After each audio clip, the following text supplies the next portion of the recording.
Assalamualaikum warahmatullahi wabarakatuh. Waalaikumsalam warahmatullahi wabarakatuh. Baik teman-teman, di sini saya kelompok 6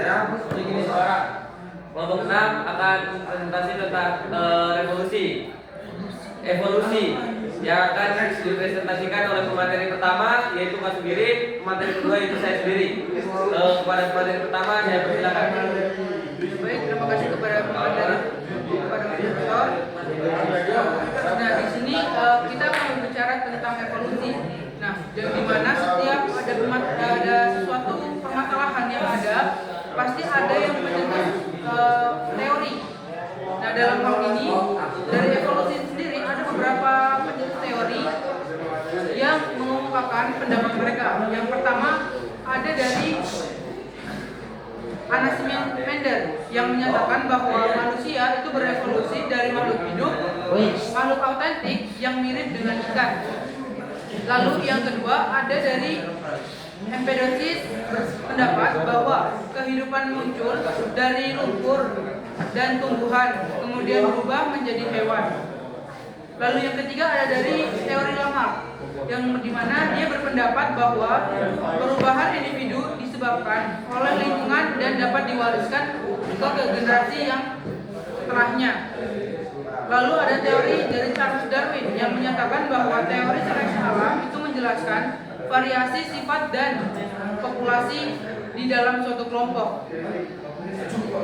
Lalu ada teori dari Weismann itu menolak bahwa ide perubahan lingkungan dapat diwariskan berdasarkan percobaan kepada tikus, yang dimana dia menjelaskan bahwasannya seleksi perubahan evolusi dari lingkungan itu tidak benar adanya.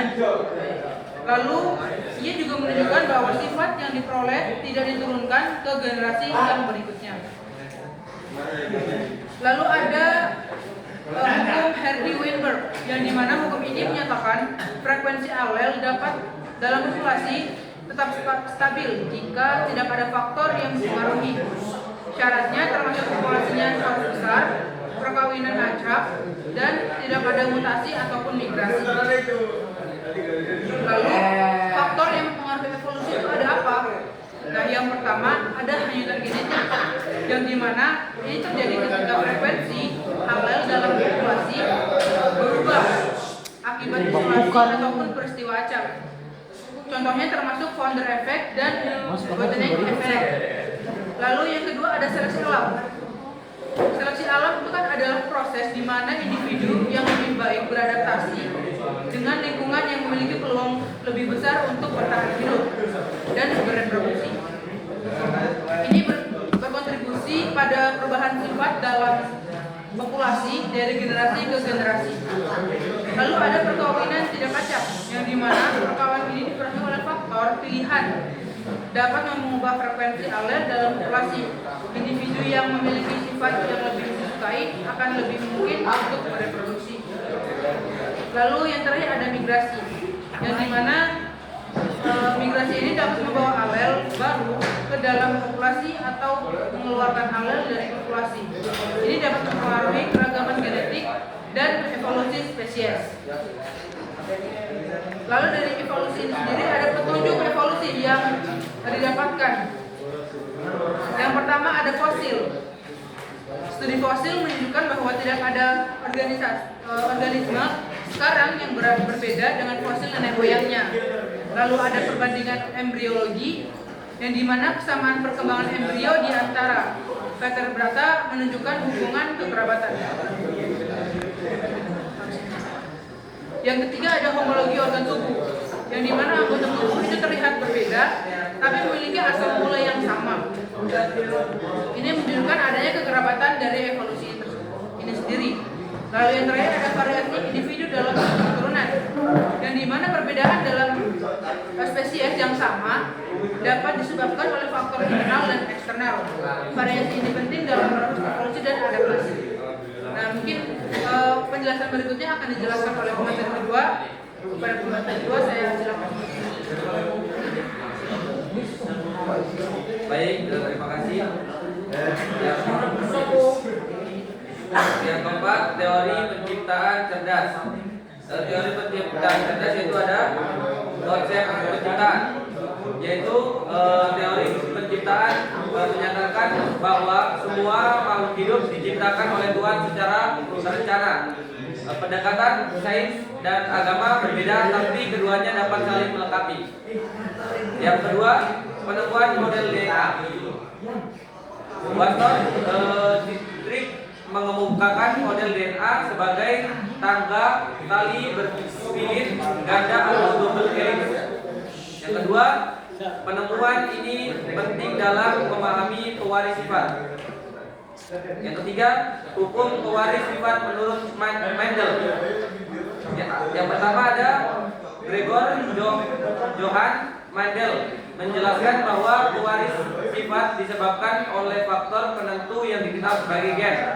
Yang kedua, penemu ini menjadi dasar bagi genetika modern. Yang kelima, teori asal-usul kehidupan. Teori asal-usul kehidupan yaitu ada tiga. Pertama, percobaan Francesco Redi, yaitu ada Francesco Redi melakukan percobaan dengan daging dalam toples terbuka dan tertutup. Yang kedua, hasilnya belatung muncul di toples terbuka tetapi tidak di toples tertutup, menunjukkan bahwa kehidupan tidak muncul secara spontan. Yang kedua, percobaan Spallanzani dan Pasteur. Spallanzani menggunakan air kaldu yang ditutup dan tidak di mana air kaldu yang tidak tertutup menjadi keruh karena mikroorganisme. Kedua, Louis Pasteur baca dikit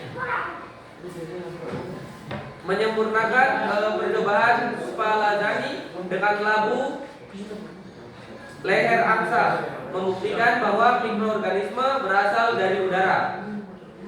Yang ketiga, teori biogenesis, yaitu teori ini menyatakan bahwa kehidupan hanya dapat berasal dari kehidupan yang sudah ada sebelumnya, bertentangan dengan teori abiogenesis yang menyatakan kehidupan dapat muncul dari benda mati. Yang keenam, ada teori evolusi kimia. Dari teori evolusi kimia terbagi menjadi dua, yaitu AI, Opramini, Oparin, dan HM.